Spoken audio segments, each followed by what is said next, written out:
session of the 14th Sangguniang Pangusad is about to begin. The Honorable Jerry Pasig presiding. Allow me to read from Psalms 124. If the Lord had not been on our side, let Israel say, if the Lord had not been on our side when people attacked us, they would have swallowed us alive when their anger flared against us. The flood would have engulfed us. The torrent would have swept over us. The raging waters would have swept us away. Praise be to the Lord, who has not let us be torn by their teeth. We have escaped like a bird from the fowler's snare, and the snare has been broken, and we have escaped. Our help is in the name of the Lord, the maker of heaven. So our open faith.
For the Philippine National Anthem.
Please be seated. The 39th regular session of the 14th Sangguniang Pangusad will now come to order. Madam Secretary, can you call the roll, please? Good afternoon. The following honorable members are present. The Honorable Elvira Casal, Honorable Edmund Edward Chua, Honorable Nikki Chua, Honorable Evangelina Esperas, Honorable Aurora Amy Grafil, Honorable Dalisay Erpe, Honorable Brian Steve Ganados, Honorable Rachel Erica Pineda, Honorable Jose Mario Jom Bagulaya, and Honorable Eden Pineda. There being 10 members present, we have a quorum, Mr. Secretary. Quorum declared. Honorable Leo Bahin as well as Honorable Diaz send their excuse letters that they will not be able to attend this afternoon session. Please proceed. First item in our agenda is the reading and consideration of the minutes of the regular session held last August 5, 2020. Madam Floor. Good afternoon, Mr. Presiding Officer and my dear honorable colleagues. Since everyone has been furnished a copy of the minutes of the August 5 regular session, I move to dispense with the reading of the full text of the said minutes. There's a motion to dispense with the reading of the full text of the minutes conducted last August 5, 2020 regular session. The motion is seconded by Honorable Esperas. Any discussion? Objection? Giving none, the motion is approved. As a corollary motion, I move to adopt and approve the minutes of the regular session held last August 5, 2020. There's a motion to adopt as well as approve the minutes of the regular session conducted last August 5, 2020. The motion is seconded by Honorable Esperas, Honorable Erpe. Any corrections? Any objection? Giving none, the motion is approved. Matters for referral to committees are 2020-14-310. Request of the following for a legislative franchise to operate a mini private terminal. Tehome Transport Incorporated, owned by Ms. Gloria Maceda Tehome, and MTM Transtour Services Corporation, owned by Marvin Marticio, to be referred to the Committee on Transportation. R 2020-14-311, request of the members of Dreamfield Homeowners Association to call the attention of the Board of Trustees and the officers of the Executive Committee and conduct an investigation relative thereto, to be referred to the Committee on Urban Poor Housing and Human Resettlement. We have one additional R 2020-14-312, request of Ms. Nilo Quintana, resident of 3rd Street, Barangay 59A, Sampaguita, Tacloban City, for a conference with Barangay Chairman Honorable Kenneth Mape, to be referred to the Committee on Barangay Disputes and Adjudication. That is all for referral, Mr. Secretary. Madam Floor. At this juncture, I move to suspend the House rules because we have a guest from the City Police Department. Yeah. House rules suspended at this time. The police, Tacloban City Police Office, under the leadership of City Director Sir Michael David. He will not be able to attend this afternoon session as he just came back from Manila. No? So he's on the mandatory quarantine. But on his behalf, we have the Deputy City Director for Admin, Sir Lope Macauba Jr., who is with us. He will be answering our queries this afternoon. Sir, may we request? Good afternoon, Your Honors. As has been said by Honorable Vice Mayor, I am the Deputy City Director for Administration, Police Lieutenant Colonel Lope Macauba Jr.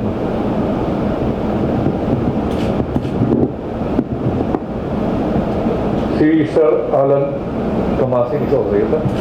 Si Sir, at saka si Sir Jerry Castro. I'm with me, sir, is Police Major Jarwin Castroverde, sir. Okay. So last week, during our session, there's a deed of donation coming from the city government regarding the donation of firearms to the Tacloban City Police Office. And the members of the Sangguniang would like to know on what basis was this request made? Is it why is that there's a need for the firearms requested from the city government? Kasi parang may donation na ibibigay ng city na mga firearms sa ating mga tropa. Yes, sir. In fact, sir, the subject firearms are already in the possession of Tacloban City Police Office. and it's being used now, sir. It's being used, ginagamit na. Saka, paano No, yun? sir. The handguns, sir, are still in the on stock, sir, while the 10 AR-15, the short rifle, are all issued to our personnel, sir. Okay. Any queries from the members? Honorable Pineda. Thank you, Mr. Chair. Good afternoon, sir. Good afternoon, madam. There are several questions that I have raised last session with regards to the donation of the police firearms. So with this, we have 48 firearms to be donated to the city police. My question, I would like to be clarified, and I think all the Taclobans would like to be clarified, is with regards to the peace and order situation in Tacloban. So would you please enlighten us on this particular matter? Honestly, ma'am, the current situation of peace and order in Tacloban City is quite peaceful and manageable, but we prepared, ma'am, a presentation regarding peace and order situation of Tacloban City Police, of Tacloban City, and this will be presented by our operations officers, ma'am. If we may be allowed, sir. Yes, maybe we will get the presentation first because they have prepared the presentation, sir. Ano kayo ng presentation? Sige, sir. Then afterwards, we will... I have a follow-up Yes. question. After the presentation? Yes, after the or- presentation. It's okay. After the Yes. presentation. Yung presentation na lang muna, sir, ng peace and order situation. Yes, sir. Thank you, sir.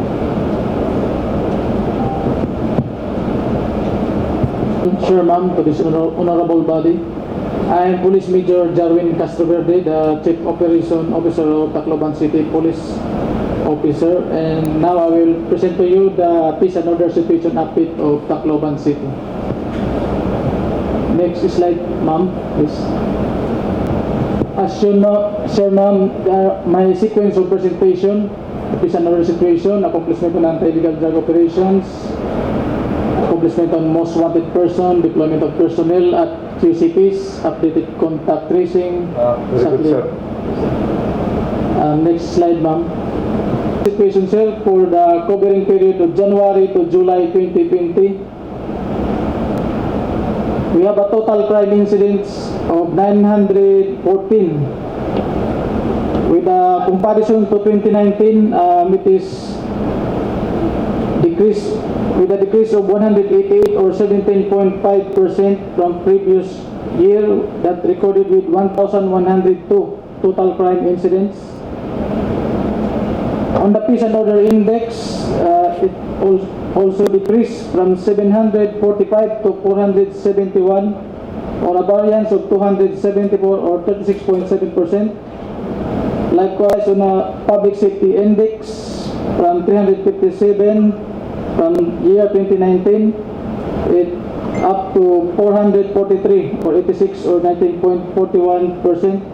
Public safety index are those traffic incidents or vehicular incidents that related to our public safety index. PCPO drug accomplishment.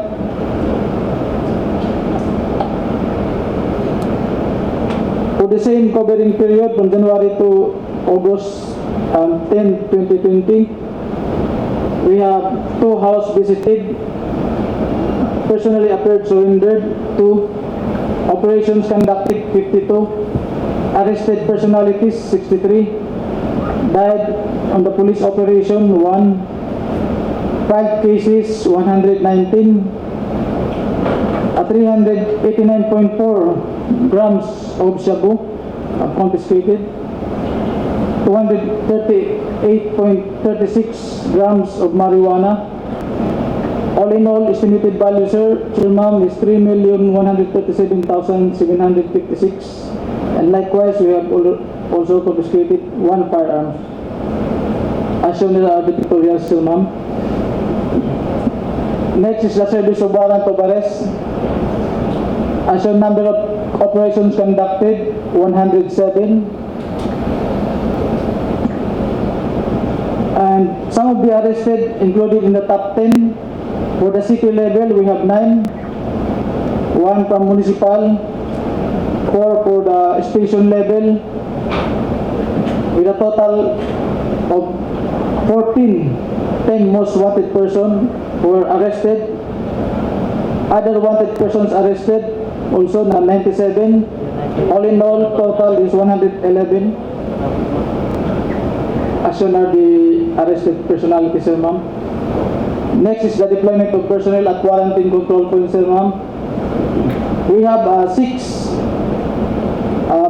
QCPs within Tacloban City, that is from Barangay 94-A Basper, fronting Tagpuro Patrol Base, San Juanico Leyte Side, Manlurit Rainbow Village, Mia Maras Baras, and Imelda Village. As shown is the mobile patrol unit deployment, sir, ma'am. Were also deployed from Coca-Cola Junction, downtown area, Pitong Junction, Naganaga Junction, and Basper QCP. Next. For our motorized anti-street crime operations deployment, as shown, sir, ma'am, they are sectorized, and we have 7 sector preposition at PNB Justice Romualdez Street, at Seymour, Pure Gold Real, at Haikyuu Petron, Leyte Progressive, Leyte National High School, and Robinson's North Abukay. Next is the deployment of our SWAT, PRT, and PADS. We have PADS at Seymour, Macdo Post, and our ERT is conducting patrolling within residential and subdivision areas of Police Station 2 AOR, while the SWAT is prepositioned at DCR Airport and also conducting patrol at the Station 1 area. As shown, sir, ma'am, is the TCPO contact tracing team.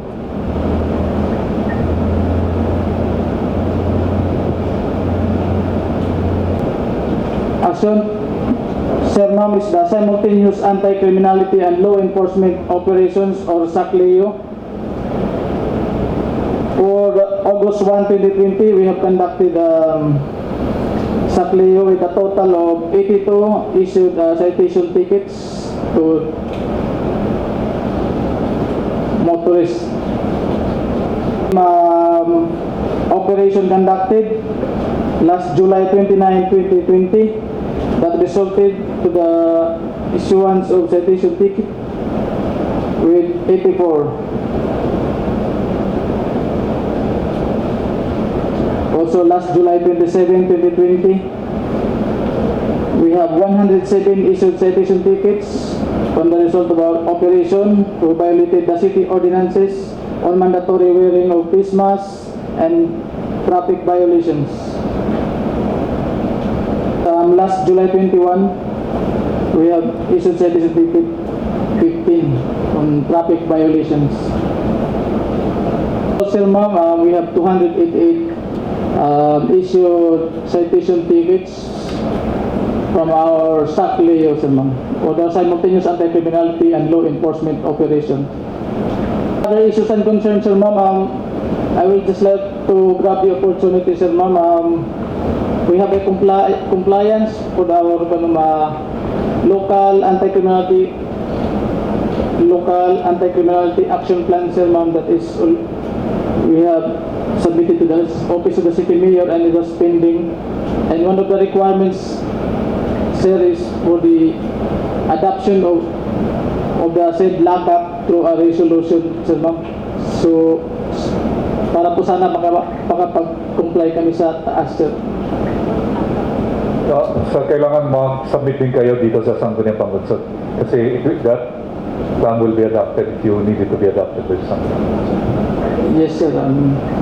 Initially, sir, nag-submit ako kami sa City Mayor. Ah, Yung LACA ma'am is Local Anti-Criminality Action Plan.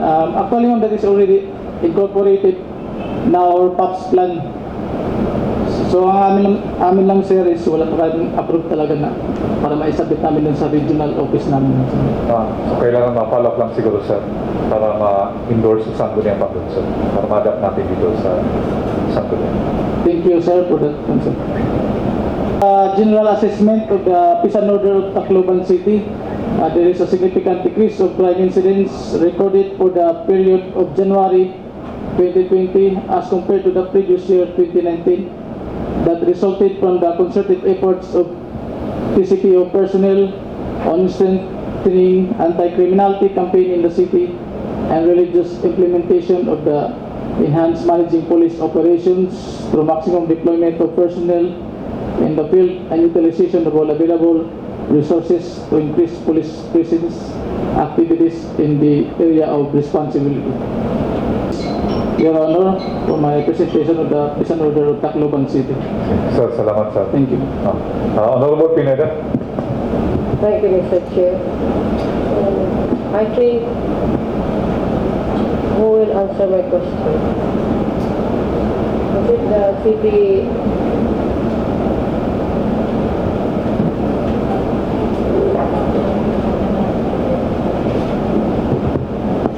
Okay, so after the presentation of our peace and order situation, I do believe, as you have told us, that the criminality in Tacloban City has already decreased.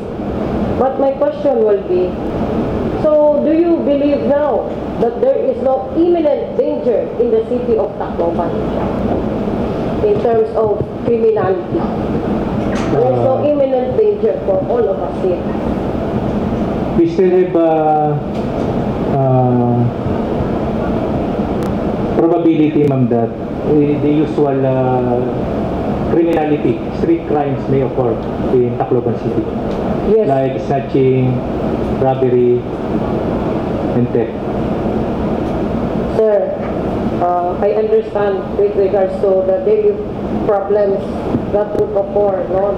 Like the snatching and everything. But my question is, do you believe right now that we are not under an imminent danger Yes, in the ma'am. city of Tacloban? So As there is to- none. Yes, ma'am. Okay. So my next question is, therefore, if there is no imminent danger and our criminality has already decreased, would you like to justify why there is a request for the 48 additional pistols and rifles that you would want the city to donate in your office? Actually, ma'am, that is not an additional anymore because as I have said earlier, these 48 units of firearms are already in the possession of Tacloban City Police Office. We cannot, unfortunately, ma'am, we cannot issue to our personnel, more particularly the handguns, because these firearms are unrenewed firearms, and based on our laws, these are considered already as loose firearms. Come again, sir? These are already considered as loose firearms, ma'am. Loose firearms. Yes, ma'am. Why? Because it's not registered already, ma'am. This When did you, sir, excuse me, when did you receive these firearms? based on records, ma'am, this pistol caliber 40 S&W Barak were turned over to the City Police Office of Tacloban on June 13, 2018, ma'am. While AR-15, ma'am, were turned over, were acquired by TCPO last 2008, ma'am. January 14. January 14, ma'am. 2000? January 14, 2008. 2008? Yes, ma'am. 2008? Yes, ma'am.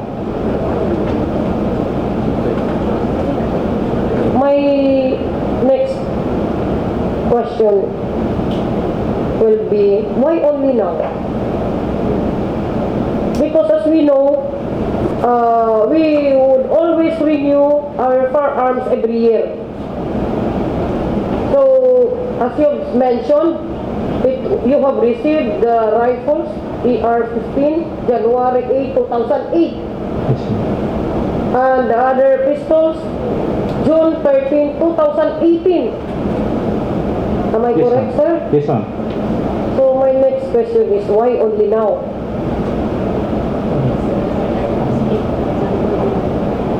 No, I think the question should be to the proponent. Why is that the deed of donation is only being, the request for authority to enter in deed donations being only requested now? Since the firearms already been donated since 2008, sir? 2008, sir. Actually, 2018. we acquired these firearms, ma'am, through loan. And yes, ma'am, loan. Hiram po ba? Hiram. Sir, excuse me lang, sir, ha? What do you mean by loan? Parang hiram lang, ma'am, namin sa city government. Yun, ma'am, yung loan. And yung city government, ma'am, has the obligation to renew these firearms. And until now, these firearms have not been renewed, ma'am. So, based on the Regional Civil Security Unit,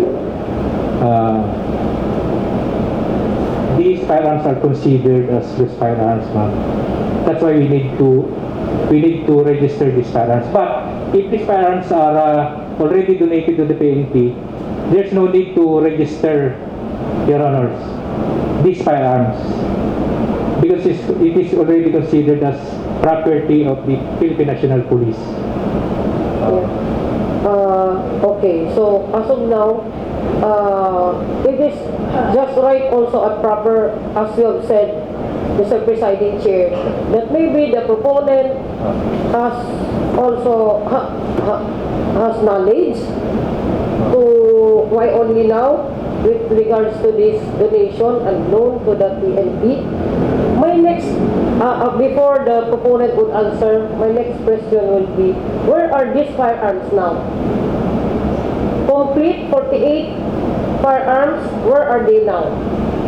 Under the possession of Tacloban City Police Office. Complete 48. 48 units of firearms. So, Yes, ma'am, all accounted po. Diba sabi mo, sir, kanina, di ba? Yun na, mayroon isang parang loose nawawala. firearm siya. Parang loose firearm siya. So, hindi pwede magamit ng tao natin. Kasi hindi pa na-register, di ba? Yes, sir. So, kung may papel na donated sa inyo, saka na hindi na kailangan mag-register. Opo, sir. No need na pong i-renew kasi property na siya ng Philippine National Police. what do you mean there is no more need to renew? You don't get license? You don't have any need to get license of the firearms? Is that what you meant? Di ba, kung private citizen, sir, di ba, parehas sa amon, we have to apply for a license permit to carry a gun and also possession of firearm, right, sir? That So is there are correct, ma'am. two license that we have to get in order to possess and also to carry.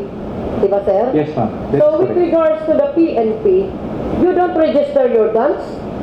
No, that is already registered as a property, of the Yeah, Philippine what I National mean Police. is property of PNP, but you don't register them. No, that is registered already in the Philippine National Police as a property of the PNP. But you still register. Yes, ma'am. Okay. So,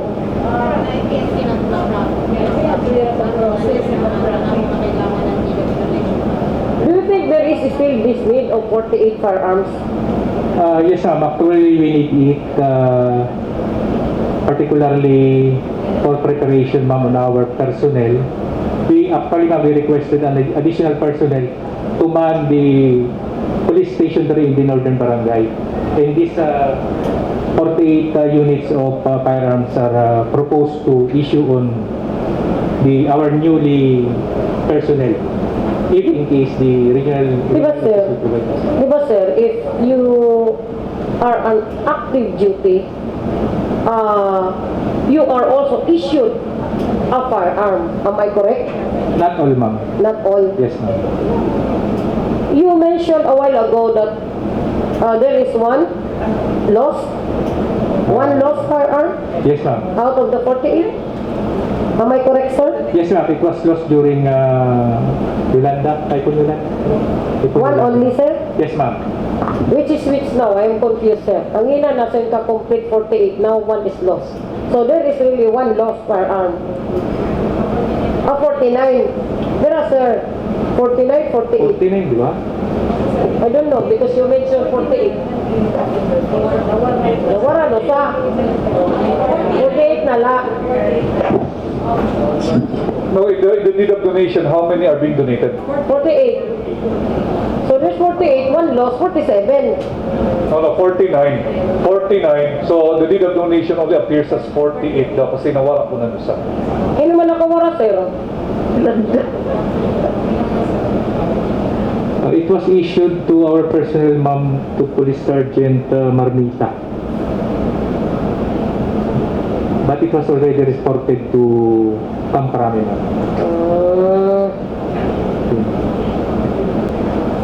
The proponent would like to answer my query. Afterwards. After the- yeah. I think what's important now is that I think na may dating issue ng city government na mga firearms sa Tacloban City Police all through the years since 2008. Yes, So, sir. 2008. so na-issue dito, wala nga ito ka-donated in Yes, sir. Hurabla. So may ito kadilang magagamit kay so kung Hurabla, possession of the city government, so it needs to be renewed. Yes, sir, So, by the city the deed of government. donation now, it will ma-correct here. So kung once it's donated na, so under HIU na, so di na ito kinahanglan i-renew na. Kasi registered but not to be renewed kasi ada naman HIU if nakapot ito mga firearms. Yes, sir. I think that's probably might be the purpose. So, another, Mr. President Chair. Yes. So, with regards to criminality in the city of Tacloban, I would like to suggest, being the president of the Liga ng mga Barangay, that this is also the first time that the police does not coordinate properly with the barangays. Because previously, we always had a meeting during the General Assembly of different policemen in charge for the different areas for the different barangays. But now, what do is, kanya-kanya na barangay, kanya-kanya na problema, tawag ang police, and then when they would call the station, there is no answer. The numbers that you always gave to the barangay official, I think does not exist because they do not answer. So that is also, sir, one of the problem in the barangays, that we sometimes or most of the time we need an immediate action with regards to the criminality in the barangay level. So I hope, sir, that with you around, probably we could coordinate better and reach out to the barangay level that in case there is an emergency, police action would be needed and immediately acted.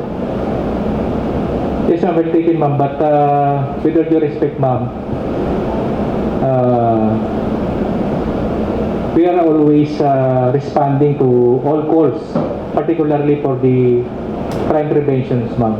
So, you said, ma'am, that there are some incidents that barangay officials are calling from our police stations and they did not answer a call, or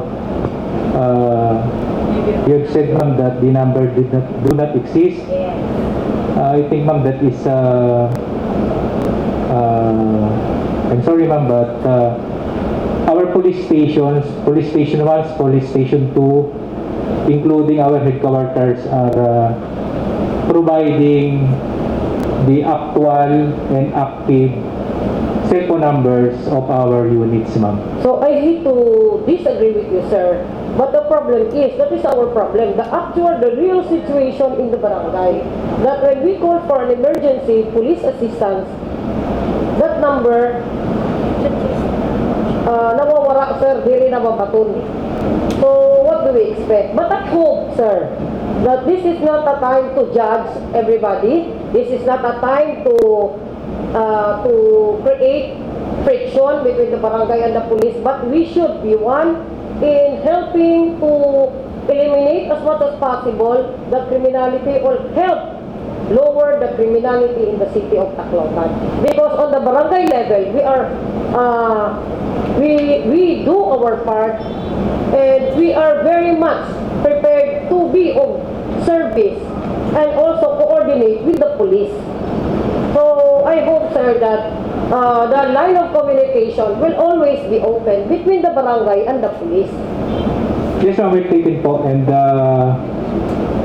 I'm asking a favor from you, ma'am, that if you may give us the incidents, ma'am, and then so I that will we give can you later, accommodate, sir. ma'am. We can accommodate. I will give you later, sir. Yes, ma'am. Thank you very much, ma'am. Okay, Honorable Grafton. Thank you, Mr. Presiding Officer. Good afternoon, sir. What are the most committed crimes in the city, and what are the age groups who most likely commit these crimes?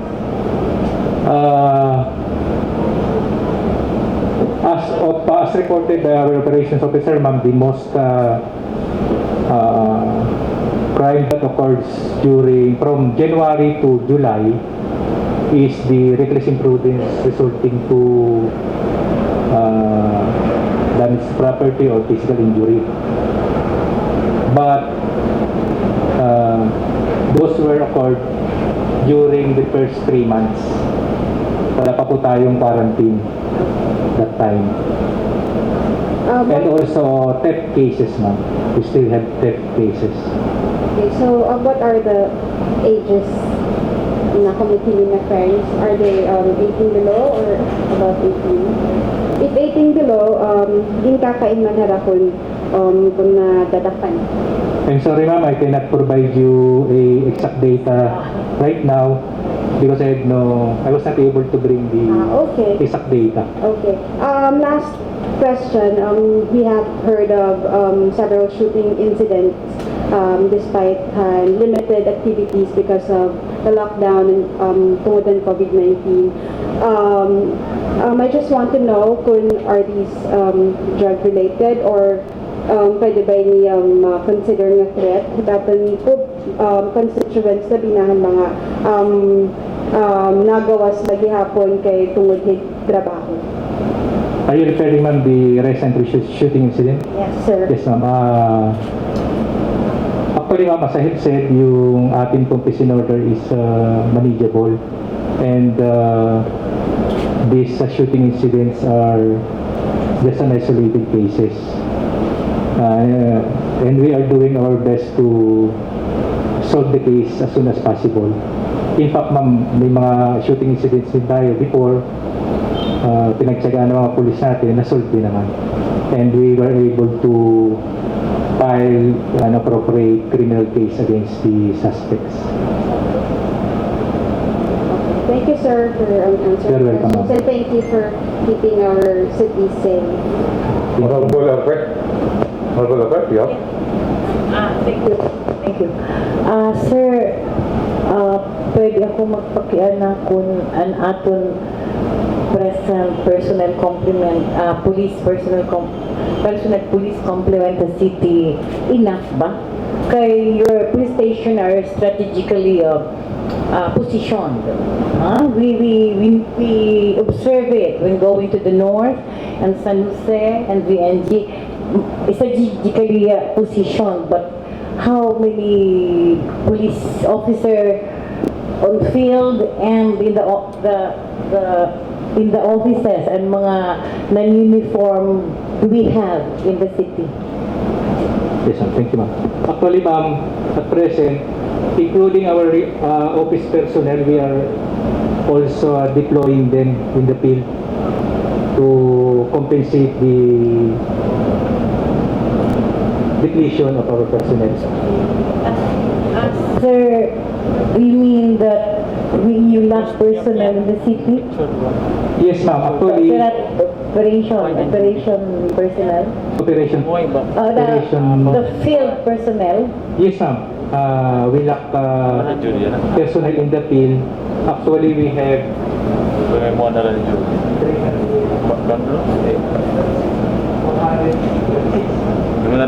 436 police personnel, ma'am, within Tacloban City Police Office. And the ideal Yes. What's the ratio against our population?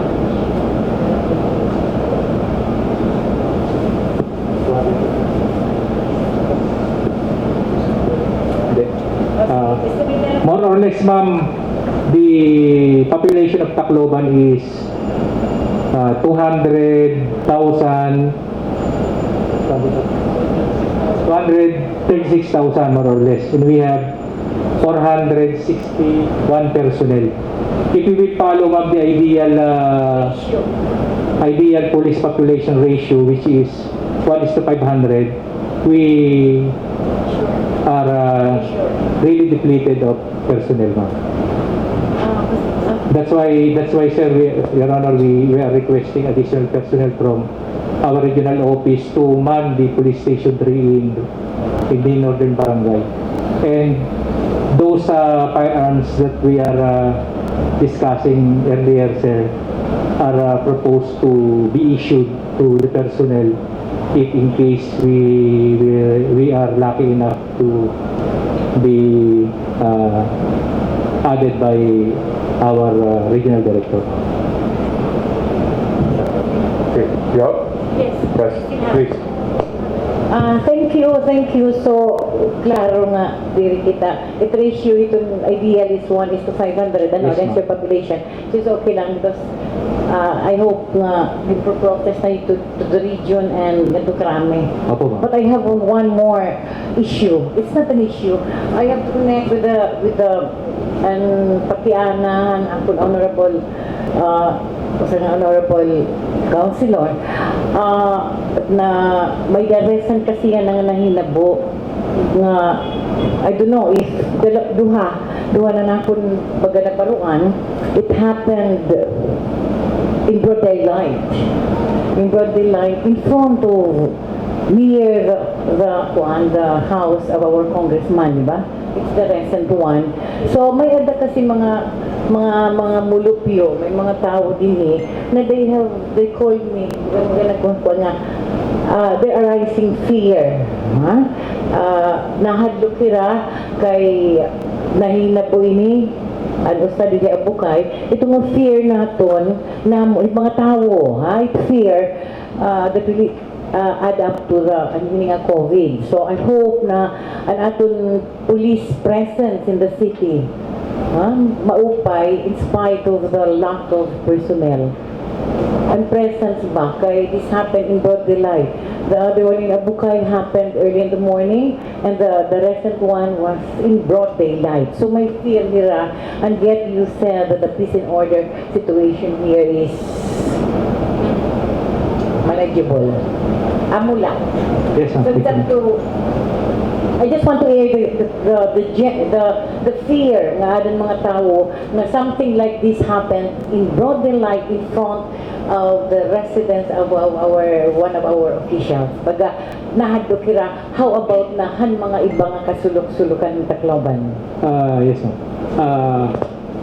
There's no thing to worry about, ma'am, regarding the peace and order in Tacloban. As I said, these two shooting incidents are just an isolated case, ma'am. Actually, yung latest, listed siya as a high value individual ng PNP. Meron po siyang involvement sa drugs.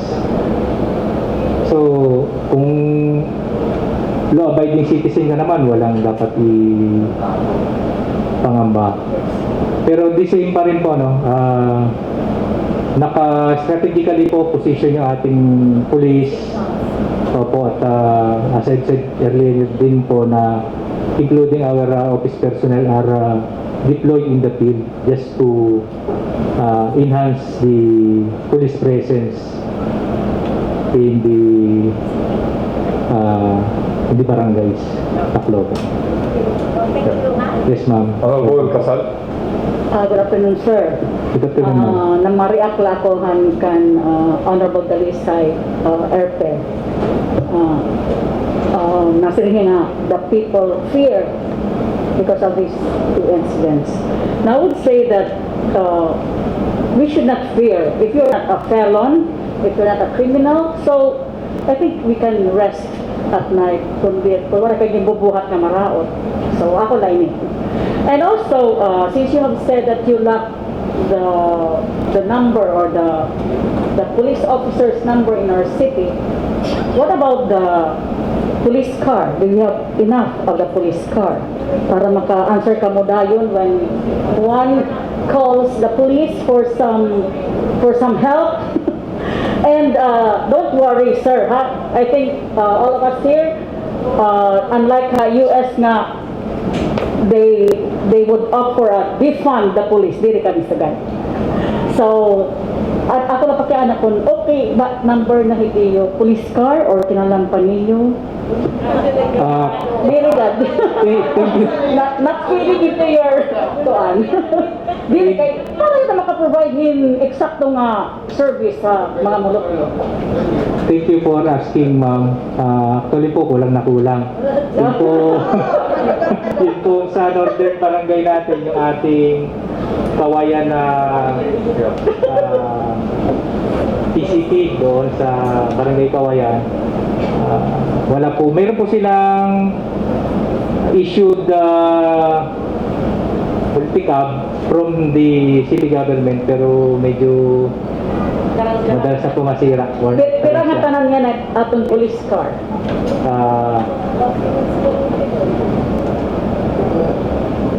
Functional. We have 8 APUs, ma'am, mobile.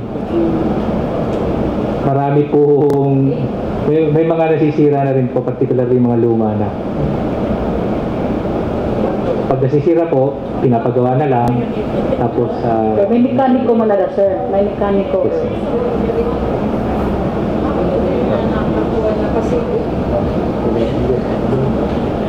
Sige, sir, any more? Yeah. Sir, can you share with us na lang, sir? Kasi in the pandemic ngayon, and you mentioned in the report regarding the contact tracing team. Pwede ba mabigyan lang kami na what are the contact tracing team, okay sila doing the contact tracing, or are there challenges that they are facing in doing the contact tracing? Kasi yung police kasi in charge sa ating contact tracing team na, sir. yes, sir. So far, sir, the contact tracing regarding the COVID-19, we have 3 teams. Every station, sir, we have 1 team, all led by an officer, and 1 team from the city police office. So far, sir, wala naman tayong mga challenges na na-encounter. Thank you. Honorable Esperas. Thank you, Mr. Presiding Officer. Sir, you said you have few mobile units going around the city. I think that's why you are not able really to apprehend or to see some of the young people who are roaming around. On my way here, in fact, at about almost 2 o'clock in the afternoon, right there in Real Street, corner Pampango, there was a group of young boys. They were wearing face masks, but they're not supposed to be out in the streets. They're supposed to stay home. Diba? The Bayanihan One Hill Act prohibits these young people below 20 21 below, and senior citizens are not supposed to be out unless. So, can you please go around some more and arrest or apprehend these young people who are out in the streets? Yes, ma'am. Thank you, ma'am. At what we are doing in that case is, ma'am, kasi po hindi man natin sila pwedeng ikulong o pupuno po yung jail natin.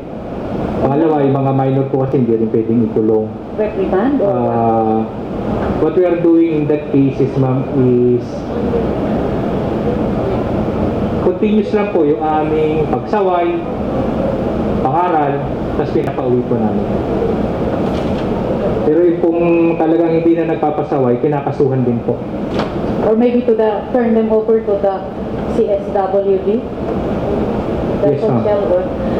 Another question is, I would like to ask this on behalf of Honorable Leo Bahin, who is unfortunately not with us this afternoon, because we remember he manifested in open session an incident involving a chief of police of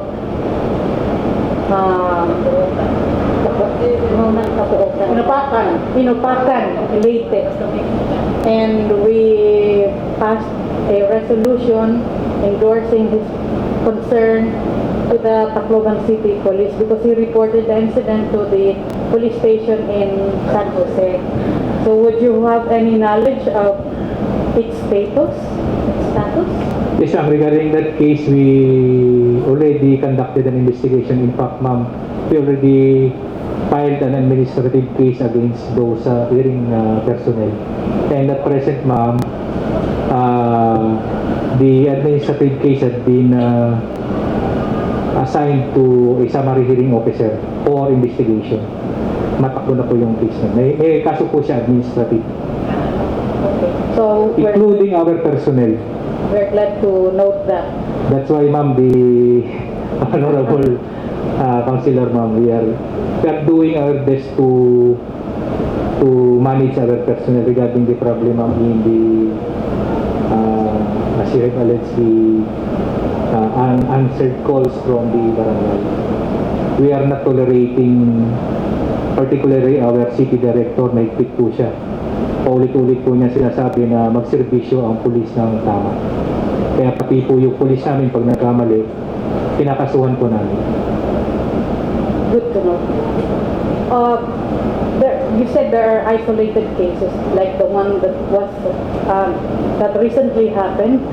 Aside from the Abukay incident, I remember and I recall very clearly there was another case involving a certain lawyer which happened at Lumbang Road, Marasbaras, Tacloban City.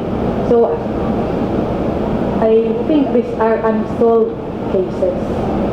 I hope the police will really be so active in the investigation and come up with solved cases, especially the mga high-profile cases involving drugs. Yes, ma'am, very taken, ma'am. Thank you. Si Sir, before we let you go, Sir, sa may mga report kayo, Sir, on traffic apprehension, yung tanong lang, Sir, is that ini-enforce din ba natin yung motorcycle barrier dito? Yung paggamit ng motorcycle barrier? Yes, sir. Opo, sir.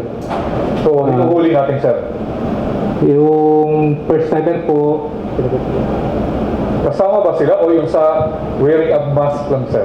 O dapat kung hindi sila nakagamit ng safety barrier sa motorcycle, hinuhuli din ng mga tropa natin? Yes, sir. Yung motorcycle barrier, sir, last Monday, sir, nag-coordinate kami sa LTO. So, wala pa silang true signal regarding dyan, sir, na manghuhuli, sir. So, yung ginagawa namin, sir, is saway lang, sir. Saway na yun. Saway, sir. So, parang yung pag hindi authorized na mag-backdrive, yun, sir, sinasaway pa yun namin, sir. Oo, yung hindi, parang hindi ka mag-anak o Yes, sir. partner. And that is, sir, in relation to this pandemic, sir, mostly sa mga cited citation tickets na inisyu namin sir is not wearing face mask sir. So marami po kami nahuli sa operation namin sir. Sige. Salamat, sir. Okay. Any more? Honorable Epe. Yeah. Sir, Last. just a suggestion to address the concern of Honorable Pineda regarding the and contact niyo nga diri nakakaabot ang mga barangay officials. You can, I suggest na you do it. Kung pwede, buwas yan na katagan na ang mga atong mga barangay ang mga updated ni line. Ha? Ang line. Na pag-contact diri ngayon na abot. Hotline. Anong hotline?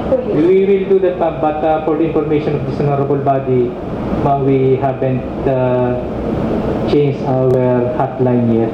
So the previous hotline, still yun pa rin po. They are still active. Which is? But we will on it, ma'am, regarding your complaint. And I will inform also my city director. Yes, sir. Yes, sir. Para lang may proper lang na coordination communication. Yes, sir. Yes, sir. What is the hotline? Police? Tacloban City Police, your hotline, please.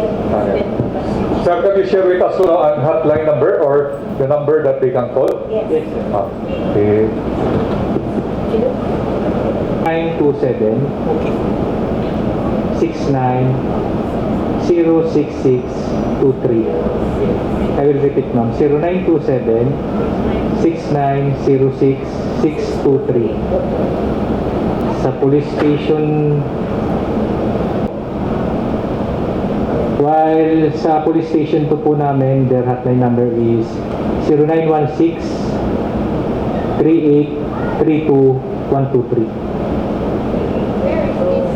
0916 383 2123. Sa Abukay po, yung Tactical Operation Center is 0917 631 7752. Ulitin ko po, 0917-631-7752. Yung smart po namin is 0998. Tactical Operation Center po. City... Opo, sa headquarters po yan. Okay, tactical this global smart. Okay, smart. Ang smart 0998 991 3699.